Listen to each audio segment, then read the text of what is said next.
Gold, trusted gold buyers. మీరు తాకట్టు పెట్టిన బంగారాన్ని విడిపించి ఈ రోజు ఉన్న మార్కెట్ ధరకు కొనబడను.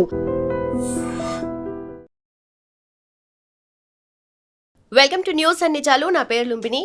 As usual 80th independence day సందర్భంగా రెడ్ ఫోర్ట్ దగ్గర ప్రైమ్ మినిస్టర్ నరేంద్ర మోదీ గారు చేసిన ఒక ఐకానిక్ స్పీచ్, దాని నుండి మనం ఏమేం టేక్అవే తీసుకోవచ్చు అండ్ మోస్ట్ ఇంపార్టెంట్గా ఆల్రెడీ పాస్ట్లో జరిగిన అచీవ్మెంట్స్ గురించి డిస్కస్ చేస్తూనే సైమల్టేనియస్లీ 2047 వికసిత్ భారత్కి కూడా అడుగులు వేస్తున్నారనమాట. సో దాని గురించి క్లియర్గా దేని మీద ఎంఫసిస్ చేశారు, దాన్ని క్లియర్గా డిస్కస్ చేద్దాం. ఈరోజు మనతో జాయిన్ అవబోతున్నారు ప్రముఖ senior journalist Suresh Chatil sir మనతో పాటున్నారు. Let's talk to him. Hello sir, నమస్తే. రైట్, పాస్ట్ అచీవ్మెంట్స్ గురించి డిస్కస్ చేస్తూనే 2047 వికసిత్ భారత్ ఏదైతే సెంట్రల్ ఆబ్జెక్టివ్ ఉందో గవర్నమెంట్కి, సో దాని గురించి కూడా డిస్కస్ చేశారు ప్రైమ్ మినిస్టర్ నరేంద్ర మోదీ గారు. అండ్ మెయిన్ ఎంఫసిస్ వచ్చేసి మనకు చాలా విషయాల్లో కనిపిస్తుంది, యూత్ కానీ, విమెన్ ఎంపవర్మెంట్ గురించి అండ్ ఆల్సో సెల్ఫ్ రిలయన్స్ కానీ, ఇవన్నీ కూడా. సో టాప్గా మనం ఏది తీసుకోవచ్చు అంటారు సార్? మోదీ గారు మాట్లాడుతూ మెయిన్గా 2047 మీరు చెప్పినట్టునే వికసిత్ భారత్ గురించి చాలా డీటెయిల్గా మోర్ దాన్ గంట సేపు మాట్లాడారు. రైట్, ఒక రిపోర్ట్ కార్డ్ ప్రజెంట్ చేశారు. ఎప్పుడైనా మనం మాట్లాడుతున్నాడు, స్పెషల్లీ నేను ఫ్యాక్ట్స్తోనే మాట్లాడతాను, నేను వచ్చి ఏదో చెప్పడం కాదు. ఆయన ఒక రిపోర్ట్ కార్డ్ మన స్కూల్లో చదువుకుంటున్నప్పుడు కూడా మంత్లీ కానీ, క్వార్టర్లీ కానీ, హాఫ్ ఇయర్లీ కానీ ఫైనల్ రిపోర్ట్ కార్డ్ ఉంటుంది. అంటే మనం ఎట్లా పర్ఫామ్ చేస్తున్నాం మనకి తెలిసిపోతుంది, మన ఎక్కడైనా షార్ట్ కమింగ్స్ ఉందా, మనం ఇంకా ఇంప్రూవ్ చేయాలన్నా దాన్ని బట్టి ఉంటుంది. అట్లనే మోదీ గారు ఒక రిపోర్ట్ కార్డ్ ఇచ్చారు. దాన్ని అనలైజ్ చేస్తే చాలా మటుకు ఛానల్స్ వాళ్ళు నిన్నటి నుంచి అనలైజ్ చేస్తున్నారు, కానీ ఇంకొక రూట్కి వెళ్ళిపోయింది, దిమాకీ నక్సల్స్ అని చెప్పి అదొక థియరీ వెళ్ళిపోయింది అక్కడ. కానీ మోదీ గారు చెప్పిన మెయిన్ పాయింట్స్ తీసుకోవాలంటే, ఫస్ట్ ఆయన చెప్పారు మనం వికసిత్ భారత్ 2047 కన్నా డెవలప్మెంట్ 100 సంవత్సరాల ఇండిపెండెన్స్లో మనం చేర్చుకోవాలి, ఎక్కడి దాకా వెళ్ళాలని చెప్పి ఒక రూట్ మ్యాప్ ఆయన తయారు చేసుకున్నారు. సో స్టార్టింగ్లో ఆయన ఏమన్నారంటే, మనం మన్మోహన్ సింగ్ గవర్నమెంట్ టైంలో we are in the fragile 5 economy, right, అంటే ఆల్మోస్ట్ కొలాప్స్ అయిపోయినట్ల. అది చంద్రశేఖర్ టైం నుంచి స్టార్ట్ అయింది పిఎంగా ఉన్నప్పుడు. కానీ నరసింహరావు గారు వచ్చిన తర్వాత ఎకానమీ ఓపెన్ చేసిన తర్వాత కొంచెం ఇంప్రూవ్ అయింది, మళ్ళీ కొలాప్స్ అయింది ఎల్పిజి తర్వాత. ఇప్పుడు మనం we are the fastest growing economy in the big league of countries అన్నమాట. దాని గురించి మాట్లాడితే మనం ఇప్పుడు 4th ఉన్నామా 5th ఉన్నామా, దట్ ఈస్ నాట్ ఇంపార్టెంట్. అక్కడ దాకా వచ్చాం కదా, అది చాలా ఇంపార్టెంట్. ఎందుకంటే డాలర్ వాల్యూ పడిపోతుంది కానీ మన ఎకానమీ సైజ్ కూడా తగ్గుతుంది. బట్ యాక్చువల్ డెవలప్మెంట్ ఉంది. By rupee terms we are still there అనమాట, కానీ డాలర్ టర్మ్స్ మన కిందకి వచ్చేస్తాం. ఒక comprehensive human empowerment report, economic transformation ఎట్లా జరిగిందని చెప్పి మోదీ గారు మాట్లాడారు. ఫస్ట్ మాట ఆయన చెప్పింది ఏంటంటే, 25 కోట్ల మందిని పావర్టీ నుంచి లిఫ్ట్ చేసాం మనం. ఇది బీజేపీ గవర్నమెంట్ తయారు చేసిన రిపోర్టో లేకుంటే నీతి ఆయోగ్, ఇది వరల్డ్ బ్యాంక్ తయారు చేసిన రిపోర్ట్. దానికి చాలా కారణాలు ఉన్నాయి. One of the main reason నేను అనుకుంటాను, నా అంచనా ప్రకారం, కోవిడ్లో మనం ఫ్రీ బియ్యం కానీ గోధుమలు కానీ ఇవ్వడం మొదలుపెట్టాం. కానీ కోవిడ్ తర్వాత కూడా గవర్నమెంట్ తెలిసింది ఏంటంటే, ఇది కంటిన్యూ చేస్తే బాగుంటుంది. ఇప్పుడు కూడా 82 కోట్ల మందికి 82 crores మన పాపులేషన్ 140 పెట్టుకుంటే 144 పెట్టుకుంటే, సో ఆల్మోస్ట్ ఒక సంథింగ్ లైక్ మోర్ దెన్ 60% మనం ఫ్రీ రేషన్ ఇస్తున్నాం. ఆలోచించండి, ఇప్పుడు సేవింగ్ ఒక ఫ్యామిలీకి 25 కిలోలు వస్తుంది అనుకుంటే, 5 మంది ఉంటే మీరు దాన్ని మల్టిప్లై చేసి మీరు ఒక రైస్ ఎంత వస్తుందని చూసుకుంటే మీకు తెలిసిపోతుంది. అదే గోధుమలు కూడా అంతే. ఒక డబ్బులు సేవ్ చేసిన డబ్బులు వాళ్ళు ఇంకేం దానికైనా వాడుకోవచ్చు. ఓకే, రెండవది మోదీ గారు ఏమన్నారంటే, ఒకటి లాస్ట్ 12 yearsలో ఏమేం ప్రగతి జరిగింది ఇండస్ట్రియల్ వైపు. ఓకే, హ్యూమన్ డెవలప్మెంట్ చాలా ఉన్నాయి, టాయిలెట్స్ కట్టారు, ఇల్లు కట్టారు, అది కాకుండా ఎల్పిజి గ్యాస్ గురించి అంతా ఉంది, జన్ధన్ యోజన. కానీ డిఫెన్స్ ప్రొడక్షన్ గురించి మాట్లాడుతూ ఎందుకంటే మోదీ గారు ఒక క్లియర్ మాట చెప్పారు, మనం డెవలప్మెంట్ లెవెల్కి వెళ్ళాలంటే చైనా అని చెప్పలేదు కానీ ఆబ్వియస్లీ చైనా ఇస్ ఒక బెంచ్ మార్క్. ఆ బెంచ్ మార్క్ చేరుకోవాలంటే మనకు కావాల్సింది ఏంటంటే, మన ప్రొడక్షన్ మ్యానుఫ్యాక్చరింగ్ సెక్టర్ని చాలా మటుకు పెంచాలి మనం. దాంట్లో మనం ఒక మేజర్ లాస్ట్ 3-4 yearsలో స్పెషలీ అండ్ లాస్ట్ 6 yearsలో డిఫెన్స్ ప్రొడక్షన్ పెంచుకుంటూ వచ్చాం. I think when Manmohan Singh government office debut చేసినప్పుడు 2014లో 200 కోట్లు ఎంతో ఉండే డిఫెన్స్ ఎక్స్పోర్ట్స్. ఇప్పుడు అదే డిఫెన్స్ ఎక్స్పోర్ట్స్ 38,000 కోట్లు అయింది. సో మీరు ఆలోచించండి, అంటే మనం బ్రహ్మోస్ అమ్ముతున్నాం, మిసైల్స్ అమ్ముతున్నాం, ఇజ్రాయెల్కి అమ్ముతున్నాం, ఇండోనేషియాకి అమ్ముతున్నాం, ప్రతి దేశానికి. ఇప్పుడు ఒమాన్తో ఒప్పందం చేసాం, యూఏఈతో ఒప్పందం చేసాం. సో డిఫెన్స్ ప్రొడక్షన్లో ఉన్న మన మిసైల్స్ కానీ, ఎందుకంటే కాస్ట్ ఎఫెక్టివ్ ఉంటుంది మనది ఎప్పుడు. ఇప్పుడు అమెరికాలో తయారు చేసే ఒక పేట్రియట్ మిసైల్ $1 million ఉంటే మనం దాని ఈక్వివలెంట్ బహుశా 1/10 కాస్ట్లో తయారు చేస్తాం. ఓకే. మన దగ్గర ఒక మేజర్ డిసడ్వాంటేజ్ ఏముందంటే మన పబ్లిక్ సెక్టర్ అండర్టేకింగ్స్లో పెద్ద ప్రాబ్లం ఉండే డిఫెన్స్ ప్రొడక్షన్. ఒక టైంలో మన దగ్గర 80 ఆర్డినెన్స్ ఫ్యాక్టరీస్ ఉంటాయి. అంటే ఒక్కొక్క మిసైల్ తయారు చేస్తారు, తుపాకీలు తయారు చేస్తారు, క్యానన్స్ తయారు చేస్తారు, లేకుంటే షోల్డర్ హెల్డ్ మిసైల్స్ తయారు చేస్తారు. అన్నీ 80 కంపెనీలు ఉండే, 80 ఫ్యాక్టరీలు ఉండే. మన దగ్గర ఒకటి మెదక్లో కూడా ఉంది. మీరు ఇందిరాగాంధీ గారు ఒకసారి పోటీ చేసినప్పుడు ఒక ఆర్డినెన్స్ ఫ్యాక్టరీ ఆమె అక్కడ అనుమతించింది ఆ టైంలో. ఐఐటి కూడా ముందు అక్కడే ఉండే, కండిల్కి వెళ్ళే ముందు. ఇది చాలా ఇన్ఎఫిషియెంట్ ఉండే. సో మోదీ గవర్నమెంట్ ఏం చేశారంటే దీన్ని కంప్రెస్ చేసి 8 నుంచి 10 యూనిట్ చేశారు. దానికి చాలా పెద్ద వ్యతిరేకత ఉండే. యూనియన్ వాళ్ళు మేము అది చేస్తాం, ఇది చేస్తాం. మోదీ గవర్నమెంట్ చెప్పారు మీరు ఏం కావాలంటే చేసుకోండి, మ్యాక్సిమం తాళం వేసేస్తాం అంతే, బయట నుంచి తెప్పించుకుంటున్నాం మేము. ఓకే. అది కాకుండా అప్పుడు ఏమైంది, ఇమ్మీడియట్లీ వాళ్ళు దిగి వచ్చారు and now it's running efficiently. Private సెక్టర్ని ఇన్వాల్వ్ చేస్తున్నాయి. ఇప్పుడు చూడండి, అంబానీ అదానీ కాదు, అందరూ కళ్యాణి గ్రూప్ కానీ, మహీంద్రాస్ కానీ, టాటాస్ కానీ అందరూ ఇప్పుడు డిఫెన్స్ ప్రొడక్షన్. మన హైదరాబాద్లోనే ఆడిబట్లాలో ఒక డిఫెన్స్ కారిడార్ ఉంది. స్కిరాస్కీ హెలికాప్టర్ అమెరికాకి ఎక్స్పోర్ట్ చేస్తున్నాం, దాని ఫ్యూసలాజ్ బోయింగ్తో టైఅప్ ఉంది. ఓకే. కళ్యాణి వాళ్ళు రికాయిల్స్ గన్స్ తయారు చేస్తున్నారు, వెహికల్స్ తయారు చేస్తున్నారు, మిసైల్ ప్రొడక్షన్ నడుస్తుంది హైదరాబాద్లో. ఎల్బిట్ ఇజ్రాయలీ కంపెనీస్ మిసైల్ తయారు చేస్తున్నారు ఇక్కడ. సో మన వైపు ఎందుకంటే మన లోకంలో number 2, number 3 it depends on year maximum equipment బయట నుంచి ఇంపోర్ట్ చేస్తుండే మనం ఆయుధాలు.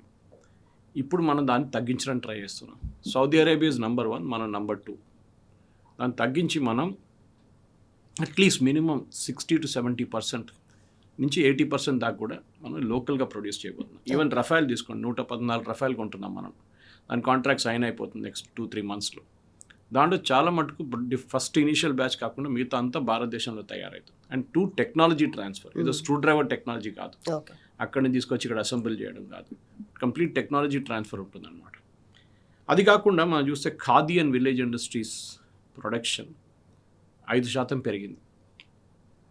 నాలాంటి వాళ్ళు ఇప్పుడు ఖాదీ, ఎందుకంటే ఇట్ ఈస్ వెరీ కంఫర్టబుల్. మనకొకటి ఏం చెప్తారు, రూరల్ ఏరియాస్లో ఉన్న ఆర్టిసన్స్ కానీ, మన పోచంపల్లి కానీ, మిగతా ఏ చోట్ల కానీ, వాళ్ళందరికీ గడ్వాల్ కానీ ఎక్కడ చూసినా కానీ కాటన్ ఉంటుంది, ఖాదీ ఉంటుంది. Khadi and village industries commission వాళ్ళ ప్రొడక్షన్ పెంచుకున్నారు. మోదీ గారు దాని ఒక బ్రాండ్ అంబాసిడర్గా ముందుకు వచ్చారు. ఆయన ఖాదీ వేసుకోవడం, అది కాకుండా మోదీ కోట్ వేయడం, ఇదంతా జరిగింది. 5 times it has increase khadi. Railway coaches, ఇది ఒక పెద్ద రెవల్యూషన్. మనకు తెలిసిందే, వందే భారత్ స్టార్ట్ చేసినప్పుడు వీళ్ళందరూ పెద్ద గొడవ చేశారు.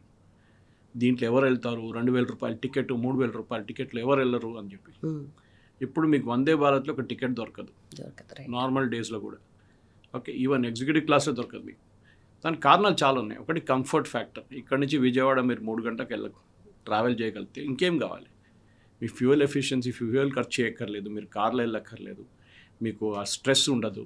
కంఫర్టబుల్గా మీరు విజయవాడ కానీ విశాఖపట్నం చేరుకుంటారు. అటువైపు నెల్లూరు, మొన్న నేను నెల్లూరు వెళ్ళాను, 6 hours నెల్లూరు చేరుకున్నాను. ఆలోచించాను, over night journey actually. So coach production మన దగ్గర integral coach factory పెరంబూర్లోనే Vande Bharat తయారు చేస్తున్నారు. అది కాకుండా మన దగ్గర చిన్న యూనిట్స్ మిగతా కూడా ఉందన్నమాట. ఈవెన్ కాజీపేటలో మనం ఒకటి పెట్టే అప్పుడు యూనిట్ ఒకటి. అది కాకుండా BEML వాళ్ళు తయారు చేస్తారు, భారత్ ఎర్త్ మూవర్స్ లిమిటెడ్, వాళ్ళు కూడా ప్రొడక్షన్ కోచెస్లో వచ్చేసారు. 21 times పెంచాం కోచ్ ప్రొడక్షన్, 21 చాలా పెరిగిందనమాట. ఇది లాస్ట్ 12 yearsలో. కావాలంటే చేయొచ్చు, కానీ దానికి ఒక నిర్ణయాలు తీసుకోవాల్సి వస్తుంది అనమాట. ఈవెన్ వందే భారత్ స్టార్ట్ చేసినప్పుడు మనం బయట నుంచి ఏం టెక్నాలజీ చేసుకోలేదు, మన దగ్గర ఉండే ఆ టెక్నాలజీ. కానీ ఎందుకు వాడలేదు, ఎందుకు తయారు చేయాలంటే గవర్నమెంట్ వైపు నుంచి ఒక పుష్ ఉండాలి. ఒకటి, మీ దగ్గర ఉన్న రైల్వే ట్రాక్స్, మన పాత రైల్వే ట్రాక్స్ 100 kilometers మ్యాక్సిమం స్పీడ్లో ఉండే. ఇప్పుడు ఈ Vande Bharat నడిపించాలంటే minimum 180 kilometers track ఉండాలి మన దగ్గర స్పీడ్లో. 180కి వెళ్ళదు అది, కానీ 180 దాకా వెళ్ళొచ్చు. సో ఈవెన్ 120, 130 అయితే కూడా ట్రాక్ స్టేబుల్గా ఉంటుంది. సో దానికి కావాల్సిన అప్గ్రేడేషన్ చేయాలి, దానికి కావాల్సిన పెట్టుబడి, దానికి కావాల్సిన డబ్బులు పెట్టాల్సి వచ్చింది అనమాట. దాని తర్వాత ఇంకో సిగ్నిఫికెంట్, నేను ఇది శ్రీపెరంబదూర్లో చూశాను. ఒకరోజు కాంచీపురంకి వెళ్ళాను నేను. కాంచీపురం నుంచి చెన్నైకి వస్తున్నప్పుడు రోడ్ మొత్తం జామ్ ఉంది కంప్లీట్గా, వెహికల్స్ కాదు. లోకల్ ఏరియాలో ఉన్న మహిళలు చాలామంది రోడ్ క్రాస్ చేస్తున్నారు, బస్సులలో ఎక్కుతున్నారు, కొంతమంది బస్సు నుంచి దిగుతున్నారు సెకండ్ షిఫ్ట్ కోసం. అప్పుడు నా డ్రైవర్ దగ్గర అడిగినది ఏంటి ఇక్కడ అంటే, సార్ ఇది మొబైల్ ఫోన్ మ్యానుఫ్యాక్చరింగ్ యూనిట్స్ ఉంది సార్ ఇక్కడ, యాపిల్ నుంచి అన్ని కంపెనీలు, శాంసంగ్ నుంచి అన్ని కంపెనీలు ఇక్కడ ఉన్నారు శ్రీపెరంబదూర్లో. వాళ్ళు అంటే వీళ్ళకి బేసిక్ ఎడ్యుకేషన్ కూడా ఉండదు వాళ్ళు, కానీ వాళ్ళకి ట్రైనింగ్ ఇచ్చి వాళ్ళ మొబైల్ ఫోన్ మ్యానుఫ్యాక్చరింగ్ నేర్పించారు వాళ్ళు. ఇప్పుడు ఆలోచించండి, ఏదో ఎడ్యుకేటెడ్ పీపుల్ అంటే మనం అర్థం చేసుకోవచ్చు. రూరల్ ఏరియాస్ నుంచి ఉన్న మహిళలు కూడా మొబైల్ ఫోన్ మ్యానుఫ్యాక్చరింగ్ తయారు. ఇప్పుడు మన యాపిల్ ఫోన్స్ చూడండి, ఇండియా నుంచి మ్యాక్స్ ఎక్స్పోర్ట్ అవుతుంది యాపిల్ ఫోన్స్ నుంచి. ఇప్పుడు మొబైల్ ఫోన్ మ్యానుఫ్యాక్చరింగ్ లాస్ట్ 12 సంవత్సరాల్లో ఆల్మోస్ట్ 33 సార్లు పెరిగింది, 33 times. Okay, so India is one of the biggest exporters of mobile phone. ఇప్పుడు మన దేశం తయారు చేసిన ప్రతి మొబైల్ ఫోన్ మన దగ్గర తయారవుతుంది, ముందు బయట నుంచి వస్తుండే అది. ఓకే, కానీ ఇప్పుడు కూడా చిన్న చిన్న ప్రాబ్లమ్స్ ఉన్నాయి అక్కడ, ఎస్పెషల్లీ చైనీస్ సైడ్ నుంచి చూస్తే మీరు కొంచెం ప్రాబ్లమ్స్ ఉన్నాయి. చైనీస్ డంపింగ్ ఉండే, అది చాలా మటుకు గవర్నమెంట్ తగ్గించారు. అది సో నెక్స్ట్ ఫ్యాక్టర్ మనం చూడాల్సింది అంటే డిజిటల్ ఇన్నోవేషన్. ఇది మోదీ గారిది ఒక I think one of the most stellar achievements Modi గవర్నమెంట్ది. చిదంబరం గారు ఒకసారి ఈ డిజిటల్ గురించి Modi government first UPI introduce చేసినప్పుడు ఆయన పార్లమెంట్లో ఒక మాట అన్నారు. మా ఊర్లో కూరగాయలు అమ్మేట ఒక లేడీ ఉంటుంది, ఆమెకి ఇంటర్నెట్ గురించి ఏం తెలుసు, ఆమెకి డిజిటల్ సిస్టమ్ గురించి ఏం తెలుసు, ఆమె దగ్గర స్మార్ట్ ఫోన్ ఉందా అని చిదంబరం గారు అడిగారు పార్లమెంట్లో. ఇప్పుడు చూడండి, మీరు ఏ చిన్న ఒక కొట్టుకు వెళ్ళినా కానీ, చిన్న ఒక వెజిటబుల్ సెల్లర్ దగ్గర వెళ్ళినా కానీ, ఎవరైనా కానీ కొబ్బరి బండి అమ్మేటోళ్ళు ఎవరైనా కానీ వాళ్ళు డిజిటలే యూస్ చేస్తారు.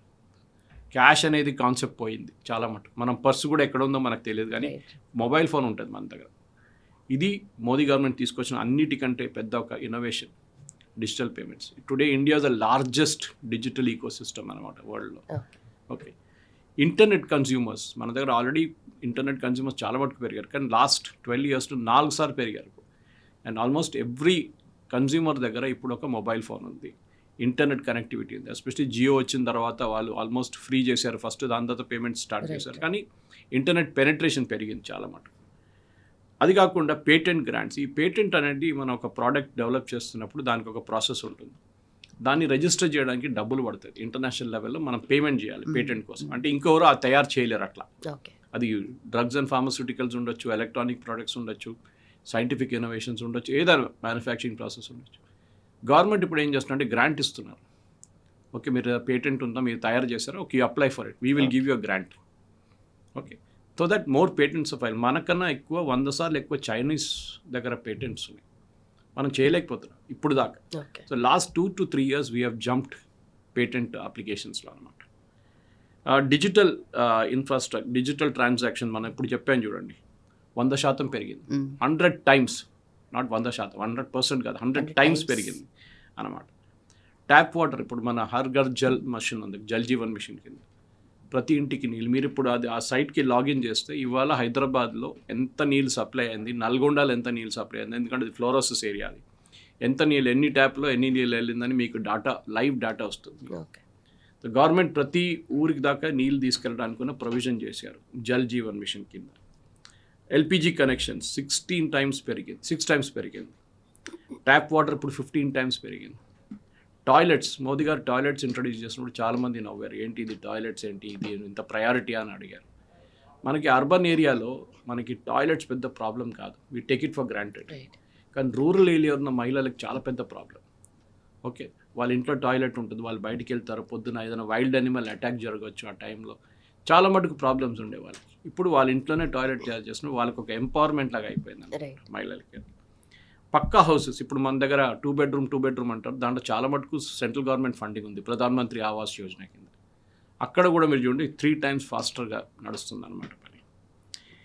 ఆల్రెడీ ఇప్పుడు మనం చూస్తే మన దగ్గర 300 చిప్స్ మ్యానుఫ్యాక్చరింగ్లో, అది చాలా పెద్ద బిజినెస్. ఇప్పుడు మీరు చూస్తే మోస్ట్ వాల్యుబుల్ కంపెనీస్, ఎన్విడియా లాంటి కంపెనీస్ యూఎస్లో చిప్ మ్యానుఫ్యాక్చరింగ్లో వాళ్ళు మార్కెట్ లీడర్స్ అయిపోయారు. చైనా కూడా they are catching up big time. Taiwan is a big player, Korea is a big player.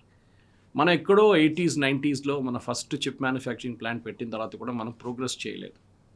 చండీగఢ్లో ఒక ప్లాంట్ ఉండే, it cot fire 85 I think. దాని తర్వాత మనం ఏం చేయలేదు. ఇప్పుడు గవర్నమెంట్కి అర్థమైపోయింది ప్రతి దాంట్లో చిప్ ఉంది. ఇప్పుడు మన మొబైల్ ఫోన్ నుంచి కార్ దాకా ప్రతి దాన్ని ఎలక్ట్రానిక్ మీద నడుస్తుంది. కార్ ఇప్పుడు మెకానికల్ కాదు, ఎక్కువ ఎలక్ట్రానిక్ మీద నడుస్తుంది. మీ కార్ డాష్ బోర్డ్ మీద వస్తున్న ఇన్స్ట్రక్షన్స్ ఉంటుంది, ఇంజిన్ హీట్ అయితే ఇన్స్ట్రక్షన్ అప్పుడే ఇమీడియట్ వార్నింగ్ ఇస్తుంది, మీకు కూలెంట్ తగ్గితే వార్నింగ్ ఇస్తుంది.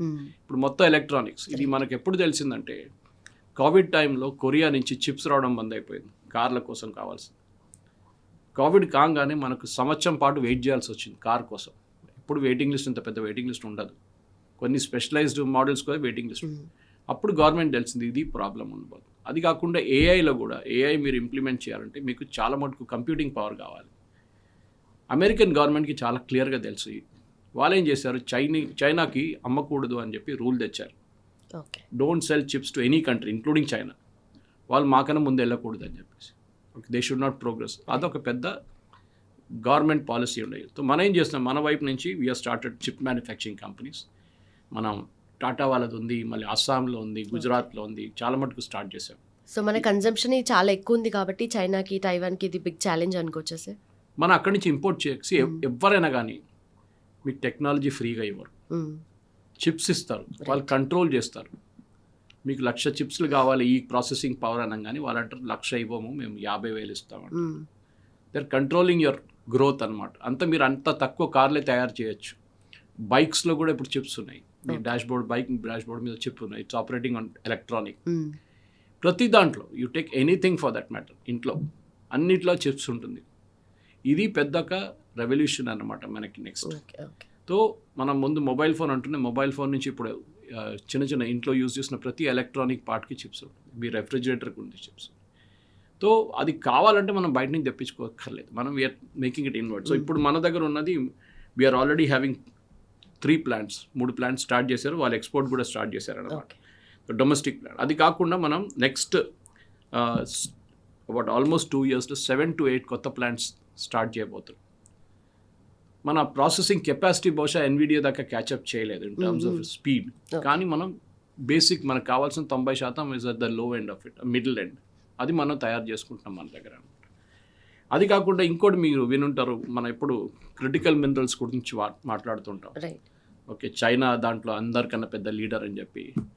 మనం ఇప్పుడు తయారు చేస్తున్న ప్రతి ఎలక్ట్రానిక్ కాంపోనెంట్లో, ప్రతి ఎలక్ట్రిక్ కాంపోనెంట్లో మనకి క్రిటికల్ మినరల్స్ కావాల్సి వస్తుంది. ఓకే, ఆ మినరల్స్ చాలా మటుకు మీరు ఇట్లా మనం స్కూల్లో నేర్చుకుంటున్నప్పుడు పీరియాడిక్ టేబుల్ కింద ఒకటి ఉంటుంది, లిస్ట్ ఉంటుంది పెద్దది, one the bottom. These are very critical mineral. Tungsten ఉండొచ్చు, ఏదైనా ఉండొచ్చు, ఇరిడియం ఉండొచ్చు. అది ప్రతి దానికి దేశానికి ఇప్పుడు అది కావాలి. యూఎస్ కూడా దాని ఇంటబడాలి. క్రిటికల్ మినరల్స్ అనేది చాలా ఇంపార్టెంట్. సో మనం కూడా ఏం చేస్తున్నాం, మన దగ్గర ఉన్న క్రిటికల్ మినరల్స్ ప్రాసెస్ చేస్తున్నాం. అది మనకు ఆల్మోస్ట్ 50 నుంచి 70% దాకా మనకు సరిపోతుంది. అది కాకుండా బయట నుంచి we are tied up with many countries. అక్కడ వెళ్ళి ప్రాసెస్ చేసి వాళ్ళ దగ్గర తవ్వి తీసుకొచ్చి మన దేశంలో ప్రాసెస్. చైనా కూడా అదే చేస్తారు. But they are market leaders. వాళ్ళు ఎప్పుడో దీన్ని తెలుసుకున్నారు బాగా, దే ఇన్వెస్టెడ్ ఇన్ దాట్ అనమాట.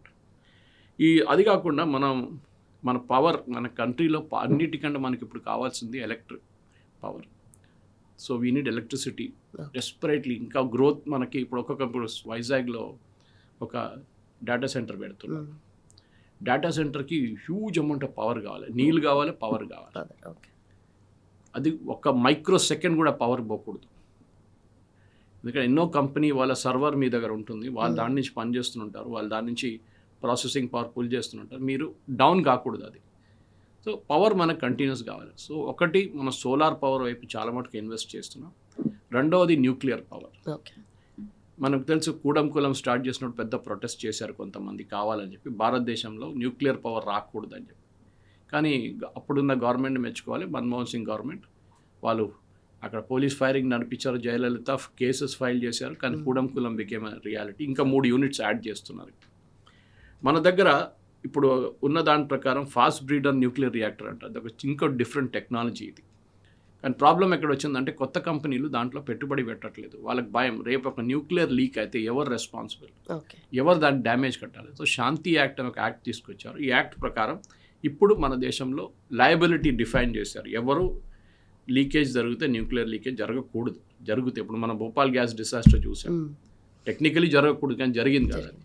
సో అట్లాంటి కాకుండా ఉండడానికి ఉన్న పద్ధతులు ఏమైనా తీసుకోవాలి, సేఫ్టీ మెషర్స్ ఏమైనా తీసుకోవాలని చెప్పి దాని ప్రకారం డ్యామేజెస్ ఉంటే ఎవరు ఏం చేస్తారని గవర్నమెంట్ వైపు నుంచి క్లారిటీ వచ్చింది. ఇప్పుడు మన దగ్గర మనం నెక్స్ట్ 6 to 7 yearsలో కొత్త 5 to 6 కొత్త న్యూక్లియర్ రియాక్టర్స్ యాడ్ చేయబోతున్నాయి. ఫాస్ట్ బ్రీడర్ రియాక్టర్స్ చిన్న సైజులో ఉంటుంది. They are not big reactors అనమాట. ఓకే, అది మనం ఫాస్టర్గా తయారు చేసుకోవచ్చు మన దగ్గర నుంచి.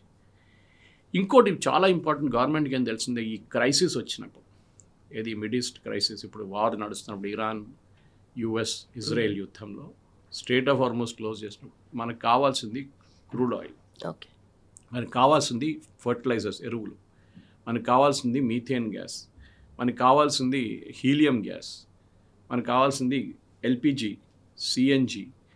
ఇదన్నీ మన దేశంలో లేవు. మనకు చాలా తక్కువ ప్రొడక్షన్. ఒకటి కృష్ణా గోదావరి బేసిన్ ఒకటి ఉంది, ఇంకోటి బాంబే హై వైపు ఉంది. ఇప్పుడు మనం అండమాన్స్ వైపు కూడా ట్రై చేస్తాం.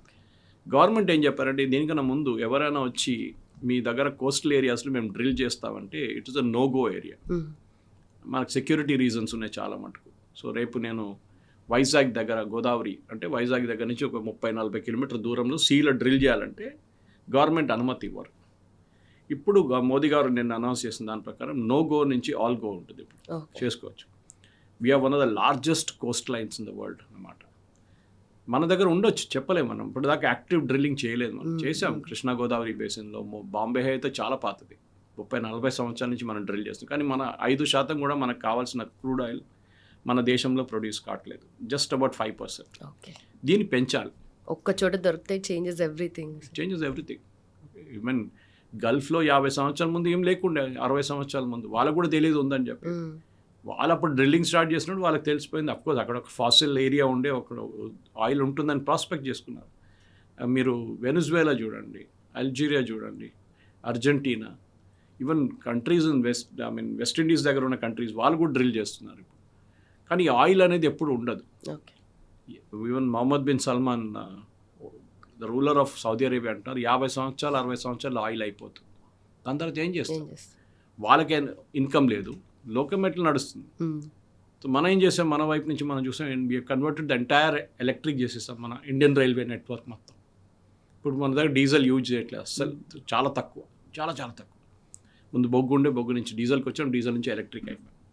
గవర్నమెంట్ కూడా ఎలక్ట్రిక్ వెహికల్స్ ప్రమోట్ చేస్తున్నారు, ఎందుకంటే ఎనర్జీ కన్సర్వ్ చేయాలి మనం. ఈ ఫ్యూయల్ ఎక్కువ రోజులు ఉండవు, కానీ ఎలక్ట్రిసిటీ ఎప్పుడైనా ప్రొడ్యూస్ చేసుకోవచ్చు. సో దానికోసం గవర్నమెంట్ ఇప్పుడు చాలా మటుకు సోలార్ కూడా చూస్తున్నారు, సోలార్ వైపు కూడా వాళ్ళు ఇన్వెస్ట్మెంట్ చేస్తున్నారు. న్యూక్లియర్ పవర్ కూడా 100 గీగావాట్స్ తయారు చేయడానికి రెడీగా ఉన్నారన్నమాట. పాసిబ్లీ మీరు ఈ ప్రధాన్ మంత్రి స్కీమ్ ఒకటి ఉంది, దాంట్లో చూసుంటారు, చాలామంది ప్రొడ్యూస్ చేసి సోలార్ గ్రిడ్కి అమ్ముతున్నారు. ఇప్పుడు కేరళలో ఉన్న మా చాలా సంవత్సరాలు అక్కడ స్టార్ట్ చేసి మీ ఇంట్లోనే సోలార్ ప్రొడ్యూస్ చేసి మీ గ్రిడ్కి అమ్మొచ్చు. ఎలక్ట్రిసిటీ బోర్డుకి మీరు అమ్మితే వాళ్ళు మీకు ఒక డబ్బులు ఇస్తారు, దానికోసం డిస్కౌంట్ చేస్తారు, మీ బిల్ నుంచి తగ్గిస్తారు. సో రాత్రిపూట మీరు ఏం చేస్తారు, you can sell it to the grid. Okay, మీ ఇంట్లో ప్రొడ్యూస్ చేసి. సో గవర్నమెంట్ ఇప్పుడు ఇంట్లో సోలార్ చేసి చాలా మటుకు పెద్ద పెద్ద సోలార్ ప్రాజెక్ట్స్ పెట్టి సోలార్కి పెద్ద ఎంఫసిస్ ఇస్తున్నారు అన్నమాట. అది కాకుండా మన రీసెంట్ క్రైసిస్ వచ్చినప్పుడు మనం ఒక మెయిన్ పాయింట్ ఏం నోట్ చేసామంటే, పైప్ న్యాచురల్ గ్యాస్ అని చెప్తూనే ఉంటారు, మీరు వినుంటారు. మన దగ్గర భాగ్యనగర్ గ్యాస్ అని ఉంది ఇక్కడ, మెడ్చల్ షామీర్పేట వైపు, మెడ్చల్ వైపు యాక్చువల్లీ వాళ్ళు పైప్ న్యాచురల్ గ్యాస్ ఇస్తారు మీ ఇంటికి. ఇప్పుడు మన ఇంటికి ఇంటర్నెట్ కనెక్షన్ ఎట్లా వస్తుందో సేమ్ థింగ్ పైప్లో వస్తుంది. ఇప్పుడు కొత్త కొత్త అపార్ట్మెంట్స్కి వెళ్తే మీకు కనిపిస్తుంది ఎల్లో కలర్ పైప్ ఒకటి. నేను ట్రివాండ్రంలో పనిచేస్తున్నప్పుడు జనంలో, దట్ టైం మా ఫ్లాట్లో అప్పుడున్న అపార్ట్మెంట్లో, ఐమ్ టాకింగ్ ఆఫ్ కోవిడ్ టైంలో, వాళ్ళకు ఉండే ఆల్రెడీ పైప్ న్యాచురల్ గ్యాస్.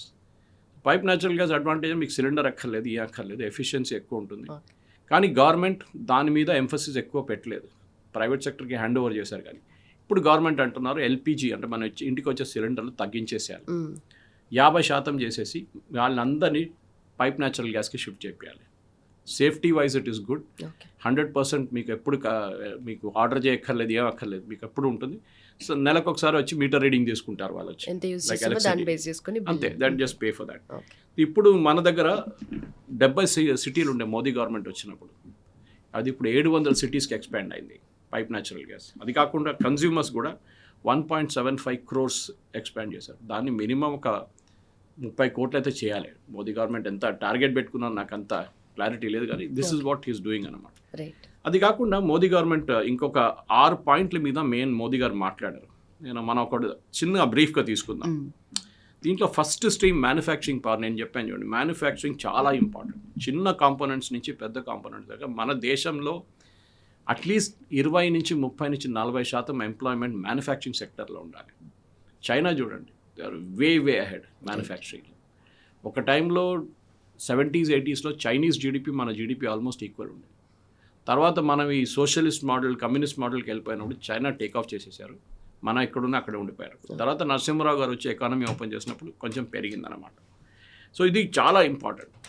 అది మనం కోవిడ్ టైంలో అగైన్ చూసాం. చైనా చాలా మటుకు వాళ్ళ వైపు నుంచి వచ్చే కాంపోనెంట్స్ మనకు సప్లై చేయలేదు. అది మొబైల్ ఫోన్స్ నుంచి, కొరియా నుంచి వచ్చే చిప్స్ నుంచి అన్నీ ఆగిపోయాయి మనకు. సో మనం ఇప్పుడు రియలైజ్ చేసుకో, మన డొమెస్టిక్ వాల్యూ చైన్స్ క్రియేట్ చేయాల్సి వస్తుంది. అది మన దేశంలోనే తయారు చేసుకోవాలి. రేపు ఏదైనా యుద్ధం వచ్చిందో ఏమొచ్చిందా కానీ we will have our production running అనమాట. So domestic value chain create చేయాలి. మోదీ గారు ఇంకో మాట అన్నారు, మీరు క్వాలిటీ మీద చూడాలి, పర్ఫెక్షన్ ఉండాలి క్వాలిటీలో, ఏదో షార్ట్ కట్ చేయడం కాదు. అది చాలా important. Quality quality quality. Okay. రెండోది ఏమో అగ్రికల్చర్ అండ్ ఫుడ్ ప్రాసెసింగ్. మన దగ్గర ఫర్ ఎగ్జాంపుల్ టమాటా ఒకసారి 50 రూపాయలకి అమ్ముతారు కిలోకి, ఒకసారి 5 రూపాయలకి వెళ్ళిపోయింది. ఈ 5 రూపాయలకి వెళ్ళినప్పుడు మీరు మొయినాబాద్ వైపు చూస్తారు, మరి అక్కడ రోడ్డు మీద పడేస్తారు వాళ్ళు టమాటా. అందుకని తీసుకురావడానికి వాళ్ళ దగ్గర అంత డబ్బులు రాదు వాళ్ళకి, మండికి దాకా తీసుకొస్తే పడేస్తారు రోడ్డు మీద. దాన్ని ప్రాసెస్ చేయొచ్చు. నేను ఒకసారి చూసాను, కొండ విశ్వేశ్వర రెడ్డి గారు ఒక ప్రాజెక్ట్ కూడా తీసుకొచ్చారు ఆ టైంలో మొయినాబాద్ వైపు. ఆయన కాన్స్టిట్యున్సీ కదా అక్కడ. ప్రాసెస్ చేసి దాన్ని కెచప్ తయారు చేయొచ్చు, దాన్ని ప్యూరీ చేయొచ్చు. అట్లాంటి చాలా మటుకు మన దేశంలో ఈ ఫుడ్ సెక్టర్లో, ఎస్పెషల్లీ ఫ్రూట్ సెక్టర్లో చాలా మటుకు ప్రాబ్లం క్వాలిటీది ఉంది, ఇంకోటి ప్రాసెసింగ్ ఉంది. కొన్నికి షార్ట్ లైఫ్ ఉంటుంది, కొన్నికి లాంగ్ లైఫ్ ఉంటుంది. మ్యాంగోస్ ఫర్ ఎగ్జాంపుల్ ఎక్స్పోర్ట్ చేసినప్పుడు కొన్ని కంట్రీస్ రిజెక్ట్ చేస్తున్నారు, మనం పెస్టిసైడ్స్ ఎక్కువ వాడతాం. సో దాన్ని మనం తగ్గించాలి, న్యాచురల్ ఫార్మింగ్కి వెళ్ళిపోవాలి మనం. ఓకే, న్యాచురల్ ఫర్టిలైజర్ వైపు వెళ్ళిపోవాలని మోదీ గారు చెప్పారు అనమాట. So agriculture and food processing second stream, critical stream అని చెప్పారు. మూడో క్రిటికల్ స్ట్రీమ్ ఆయన అన్నారు హైలైటింగ్ టెక్నాలజీ అండ్ ఇన్నోవేషన్. చాలా మటుకు ప్రధానమంత్రి అంటున్నారు ఏఐ, క్వాంటమ్ కంప్యూటింగ్ కానీ ఇదంతా మనం యూజ్ చేసి డిజిటల్ పబ్లిక్ ఇన్ఫ్రాస్ట్రక్చర్. ఇప్పుడు ముందు ఎట్లా అంటే ఒక సర్టిఫికేట్ కావాలంటే మీరు ఎక్కడో వెళ్ళాల్సి వస్తుంది, ఇప్పుడు మనం మీ సేవకి వెళ్తే మీకు సర్టిఫికేషన్ వచ్చేస్తుంది. ఎఫ్ఐఆర్ ఫైల్ చేయాలంటే ఈ మీ సేవలు డబ్బులు కట్టొచ్చు మీరు, అప్పుడు మీరు వెళ్ళి ఎఫ్ఐఆర్ తర్వాత ఫైల్ చేసుకోవచ్చు. ఇది ప్రతి డెత్ సర్టిఫికేట్, బర్త్ సర్టిఫికేట్ అన్నీ ఇప్పుడు డిజిటల్ ఇన్ఫ్రాస్ట్రక్చర్లో వచ్చేసారు. ఫార్మర్స్ కూడా మొన్న నేను ఇన్కాస్ అని చెప్పి ఒక పెద్ద ఆర్గనైజేషన్ మన దగ్గర ఇక్కడ గవర్నమెంట్ ఆఫ్ ఇండియా, అక్కడ వెళ్తే వాళ్ళు ఈవెన్ శాటిలైట్ ఇమేజరీతోని వాళ్ళు చెప్తారు కాకినాడ అక్కడ వీళ్ళకి ఈరోజు ఎంత ఫిష్ ఉంటుంది, ఎక్కడ మీరు ఫిషింగ్ చేసుకోవచ్చు ఆలోచించండి. అది డైరెక్ట్లీ తెలుగులో కన్వే చేస్తున్నారు అక్కడ ఉన్న ఫిషరీస్ డిపార్ట్మెంట్ వాళ్ళు, అక్కడ ఇండివిజువల్ బోట్స్లో వెళ్తున్న వాళ్ళకి కన్వే చేస్తున్నారు మెసేజ్. సో మన టెక్నాలజీ వాడుకొని ఈవెన్ దాట్ లెవెల్, మనం టెక్నాలజీ అంటే మనం ఏదో ఐటీ గీటీ అనుకుంటా కాదు, ఈవెన్ దాట్ లెవెల్ కూడా మనం వాడుకోవచ్చు అనమాట. మన నాలుగోదేమో గతిశక్తి, స్పీడ్ ఇంప్లిమెంటేషన్ చాలా మటుకు. అది మల్టీమోడల్ లాజిస్టిక్స్ ఉండొచ్చు. మనం నేషనల్ హైవే చూడండి, ఇప్పుడు ముందు ఇక్కడ నుంచి విజయవాడ వెళ్ళాలంటే మీకు గుంతలు ఉంటుండే రోడ్డు, ఇప్పుడు టోల్ ఇస్తే you can travel at good speed, problem లేదు. నేషనల్ హైవే ర్యాపిడ్గా ఎక్స్పాండ్ చేస్తున్నారు, రోజుకి 32 కిలోమీటర్లు నేషనల్ హైవే ఎక్స్పాండ్ అవుతుంది. సో దానికి కావాల్సిన మల్టీమోడల్ ట్రాన్స్పోర్ట్ కానీ ఇన్లాండ్ వాటర్ వేస్ మనం ఎప్పుడు యూజ్ చేయలేదు. ఫర్ ఎగ్జాంపుల్ మీరు వారణాసి నుంచి హౌరా దాకా వెళ్ళొచ్చు, కలకత్తా దాకా inland water ways river use చేసి, గంగా కానీ యమున మనం యూజ్ చేయట్లేదు, ఇప్పుడు చేస్తున్నాం. అది ట్రాన్స్పోర్ట్కి వాడుకోవచ్చు. మన రోడ్డు మీద ఎందుకు వెహికల్స్ తీసుకెళ్ళాలి, రోడ్డు నీళ్ళలో ఫ్రీగా ఉంటుంది, you can carry containers across back and fourth అనమాట. సో అది మనం డెవలప్ చేస్తున్నాం. ఇంకోటి డిఫెన్స్ శక్తి, ఇప్పుడు మనం మాట్లాడాం ఆల్రెడీ దాని గురించి. India's leading global power. మనం బ్రహ్మోస్ అమ్ముతున్నాం ఇండోనేషియాకి, ఆల్రెడీ అమ్మేసాం, 3 యూనిట్స్ అమ్మేసాం, ఇప్పుడు ఒమాన్ కూడా అమ్మడం పోతున్నాం. సో మన వైపు నుంచి తయారు చేసే ఎక్విప్మెంట్ మనం we are selling it to the world అనమాట. సో ప్రధానమంత్రి అదే అన్నారు, that we have to move into defence sector in a big way అనమాట.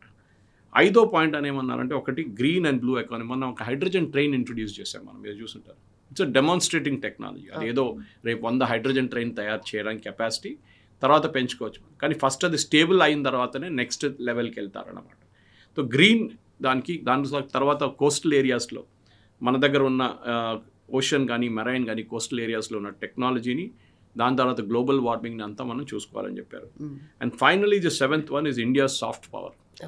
మనం yoga, international yoga day introduce చేసినప్పుడు అందరూ అన్నారు ఏంటిది ఇంటర్నేషనల్ యోగా డే, యుఎన్ చెప్పారు, యుఎన్ దాన్ని ఒఫిషియల్గా డిక్లేర్ చేశారు. ఇప్పుడు ఆల్మోస్ట్ 170 నుంచి 180 కంట్రీస్ ఇంటర్నేషనల్ యోగా ఫాలో చేస్తున్నాయి. Yoga is become an export of India. ఇప్పుడు మన ఆయుర్వేద ఎట్లా ఎక్స్పోర్ట్ చేసాం, ఇప్పుడు యోగా టీచర్స్ వెళ్తున్నారు, మిగతా కంట్రీస్కి వెళ్ళి ట్రైనింగ్ ఇస్తున్నారు. ఈవెన్ ఇస్లామిక్ కంట్రీస్లో కూడా యోగా రెగ్యులర్గా ప్రాక్టీస్ చేస్తున్నారు అనమాట. సో మనకు చాలా మటుకు అదొక పెద్ద అడ్వాంటేజ్. అది కాకుండా మన దగ్గర టెక్నాలజీ వైజ్ కూడా విఎఫ్ఎక్స్ ఉండొచ్చు, యానిమేషన్ ఉండొచ్చు, అంతా మన సాఫ్ట్ పవర్ ఇది. ఓకే, మన సాఫ్ట్వేర్ అని మాట్లాడితే కానీ there is soft power with us also. ఇది కూడా మనం పెంచుకోవాలని చెప్పి ప్రధానమంత్రి గారు ఒక 7 పాయింట్స్ ఇచ్చారు. Now it's a time to expand on those points అనమాట. ప్రతి పాయింట్ తీసుకొని దాని మీద ఎక్స్పాండ్ చేసుకుంటే ప్రతి స్టేట్ గవర్నమెంట్ కానీ, ప్రతి యూనియన్ టెరిటరీ కానీ, ప్రతి మినిస్ట్రీ కానీ వీళ్ళు చేయాల్సింది. ఓవరాల్ చూస్తే it's a very good report card. దాని మీద ఇంప్లిమెంటేషన్ మీద ఉంటుంది. ఇంకా చాలా మటుకు మనం ప్రోగ్రెస్ చేసాం, కానీ ఇంకొక ఫాస్ట్ వెళ్ళొచ్చు. చైనా కానీ మిగతా అడ్వాన్స్ కంట్రీస్ని క్యాచప్ చేయడానికి మనం కష్టపడి పనిచేయాలి. దానికి కూర్చొని మాట్లాడడం కాదు. That is what the main things. Right sir. So ఈ సెక్టర్ గురించి చెప్పారు అండ్ ఆల్సో దాని గోల్స్ అండ్ ఆబ్జెక్టివ్స్ కూడా సెట్ చేశారు అన్నట్టు క్లియర్గా రిపోర్ట్ కార్డ్ ఇచ్చారు ఆయన. Right. So that documentation is extremely clear అన్నమాట. బట్ ఇదే పేస్తో వెళ్తే 2047కి నిజంగానే వికసిత్ భారత్, డెవలప్డ్ ఇండియా అవుతుందంటారు? స్లోగన్ కాదు అది. వికసిత్ భారత్ అనేది ఇట్స్ నాట్ ఎ స్లోగన్. దాంట్లో క్లియర్గా మీరు డిమార్కేట్ చేస్తున్నారు. ఇప్పుడు యోగా ఉంటే కూడా యోగా ఎంత ఎక్స్పోర్ట్ చేసాం, మన ఆయుర్వేద ఎంత ఎక్స్పోర్ట్ చేసాం, మన స్ట్రెంగ్త్ ఇదంతా ట్రెడిషనల్ స్ట్రెంగ్త్, సిద్ధ కానీ ఆయుర్వేద కానీ అది మనం ఏం చేసాం. దాంతోపాటు చెప్పాను చూడండి, సాఫ్ట్ పవర్ ఒకటి ఉంటుంది, మన బ్రెయిన్స్ అన్నమాట. మన యంగ్స్టర్స్ దగ్గర ఉన్నది విఎఫ్ఎక్స్ ఉండొచ్చు, యానిమేషన్ ఉండొచ్చు. మన చిప్స్ గురించి మాట్లాడడం, chips we can become a big exporter tomorrow Africa కానీ మిగతా దేశాలకి. ఎందుకంటే వాళ్ళు కాస్ట్ ఎఫెక్టివ్ సొల్యూషన్స్ చూస్తారు. వాళ్ళు అమెరికన్ చిప్స్ అఫోర్డ్ చేయలేకపోతారు. అమ్మరు కూడా అమెరికా వాళ్ళు లో అండ్ చిప్స్ అమ్ముతారు. ఇప్పుడు ఎన్విడియాకి ఇండియాలోనే యూనిట్ ఉంది ఒకటి. సో మనం చాలా మటుకు మన ఎక్స్పాన్షన్ చేసుకుంటూ వెళ్ళాలి. We can't be just dependent on 1 industry or 2 industry. మిగతా అన్ని ఇండస్ట్రీస్ మనం చూసుకోవాలి. కానీ మ్యానుఫ్యాక్చరింగ్ దీని అన్నిటికంటే ఒక బ్యాక్ బోన్గా ఉంటుంది. మన దగ్గర చాలా మటుకు కోట్ల దగ్గర మన దగ్గర ఎంఎస్ఎంఈస్ ఉన్నారు, micro small and medium enterprise. వాళ్ళ పర్ఫార్మెన్స్ చూడాలి మనం. వాళ్ళకున్న ప్రాబ్లం, మన పేమెంట్ సిస్టమ్స్ కోసం గవర్నమెంట్ కొత్త చట్టం తీసుకొచ్చారు. వాళ్ళకి ఎట్లా పేమెంట్స్ ఇవ్వాలి, ఎన్ని రోజుల పేమెంట్స్ ఇవ్వాలి వాళ్ళకి స్మాల్. ఎందుకంటే పెద్ద పెద్ద కంపెనీలు పేమెంట్స్ డిలే చేస్తారు ఈ వెండర్స్కి. ఇప్పుడు చేయలేరు మీరు.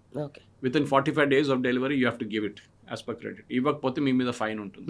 ఇదంతా గవర్నమెంట్ కొంచెం చట్టాలు తీసుకొచ్చి చట్టం మీదనే నడుస్తుంది ఇదంతా. ఎందుకంటే లేకుంటే రూల్స్ లేకుంటే ఏం చేయలేరు మీరు.